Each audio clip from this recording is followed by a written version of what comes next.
বিসমিল্লাহির রহমানির রহিম। আসসালামু আলাইকুম ওয়া রাহমাতুল্লাহি ওয়া বারাকাতুহু। প্রিয় বন্ধুরা, আজ আমি আপনাদের সামনে ছোট্ট একখান ভিডিও নিয়ে হাজির হয়েছি। ভিডিওখানা কি দেখুন, মুরগির গিলা কলিজা রান্না। দেখুন কিভাবে আমরা মুরগির গিলা কলিজা ভুনা করে খেতে পারি, সেই ভিডিও দেখাবো। আমি গিলাগুলো সুন্দর করে একটু ভাপ দিয়ে পানিটা বের করে নিয়েছি, কলিজাটাও একটু ভাপ দিয়ে পানিটা বের করে নিয়েছি, কষগুলো ফেলে দিয়েছি। এবার দেখুন আমি পেঁয়াজ কুচি আর রসুন কুচি চুলায় বসাই দিয়েছি। এবার আমি সব রকমের মশলা দিয়ে আমি একটু কষিয়ে নেব।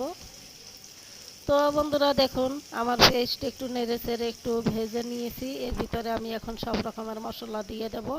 দিয়ে সুন্দর করে একটু কষিয়ে আমি গিলা কলিজাগুলো দিয়ে দেব মুরগির। দেখুন এবার একটু পানি দিয়ে কষিয়ে নেব। তো বন্ধুরা, আমার ভিডিওখানে যদি এতটুকুন ভালো লাগে থাকে, like comment and share subscribe করবেন প্লিজ বন্ধুরা। পাশের বেল বাটনটা অন করে দেবেন, যাতে এভাবে নতুন নতুন ভিডিও পেতে পারেন আপনারা সবার আগে।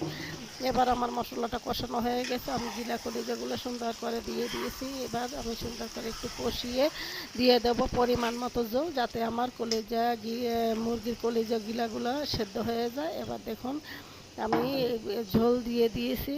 এবার দেখুন আমার মুরগির গিলা কলিজাগুলো সুন্দর করে ভুনা করা হয়ে গেছে। এবার আমার নামানোর পালা, নামিয়ে নেব। এভাবে আপনারা ভুনা করে খেয়ে দেখেন বন্ধুরা, অনেক অনেক স্বাদ লাগে, অনেক অনেক সুস্বাদু। আমার রান্না করা শেষ, এবার আমি নামিয়ে ফেলছি। দেখুন কত সুন্দর মজাদার টেস্টি দেখাচ্ছে। হ্যাঁ বন্ধুরা, এভাবে আপনারা রান্না করে খেয়ে দেখবেন, কমেন্ট করে জানাবেন কেমন হয়েছে। ভালো থাকেন, সুস্থ থাকেন, আল্লাহ হাফেজ। এর ভিতরে আমি দিয়ে দেবো এখন সামান্য পরিমাণে সব রকমের মশলার গুঁড়া। দেখুন একটু সেন্টের জন্য। হ্যাঁ, রুটি দিয়ে খেতেও ভালো লাগে, ভাত দিয়ে খেতেও ভালো লাগে, যেভাবে আপনারা খেতে পারেন, অনেক অনেক সুন্দর টেস্টি লাগে। ভালো থাকেন।